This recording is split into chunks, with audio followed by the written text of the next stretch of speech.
जागतिक महिला दिनानिमित्त प्राथमिक आरोग्य केंद्र वैराग येथे महिलांच्या विविध रोगावरील तपासणी शिबिर संपन्न।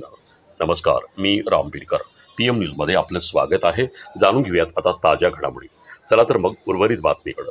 दिनांक 8 मार्च रोजी महिला दिनानिमित्त वैराग तालुका बार्शी, जिल्हा सोलापूर येथे प्राथमिक आरोग्य केंद्र व वयश पायन महाविद्यालय सोलापूर यांच्या वतीनं मोफत तपासणी शिबिराचे आयोजन करण्यात आले होते। सदरचे शिबिर तालुका आरोग्य अधिकारी माननीय अनिता बांगर मॅडम यांच्या मार्गदर्शनाखाली आयोजित करण्यात आले होते। सदरच्या कार्यक्रमाकरिता प्रमुख पाहुणे म्हणून वैराग नगरपंचायतच्या नगरसेविका भूमकर, नगरसेविका माने, नगरसेविका सुरवसे, नगरसेविका घोडके, नगरसेविका झाडमुखे ताई उपस्थित होत्या।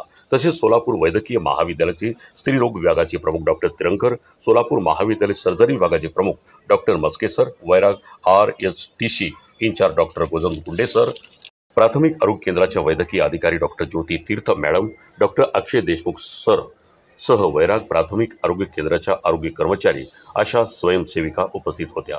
सदरच्या आरोग्य शिबिराची उपस्थित महिला पदाधिकारी यांची शाल, श्रीफळ व पुष्पगुच्छ देऊन महिला दिनानिमित्त त्यांचा सन्मान करण्यात आला। या कार्यक्रमाचे सूत्रसंचालन फार्मसी ऑफिसर श्री अभिजित कांबळे यांनी तर आभार प्रदर्शन आरोग्य सेवक श्री शिवाजी यांनी आभार मानले। तर या शिबिरात गरोदर माता तपासणी 21, गर्भाशयाच्या मुखाचा कर्करोग तपासणी 120, स्तनाचा कर्करोग तपासणी 66, स्थूलपणा तपासणी 72, नेत्ररोग तपासणी 62, थायरॉइड तपासणी 95, लहान मुलाची तपासणी 26 करण्यात आल्या। यावेळी अवयवदान या विषयावर जनजागृती करण्यात आली।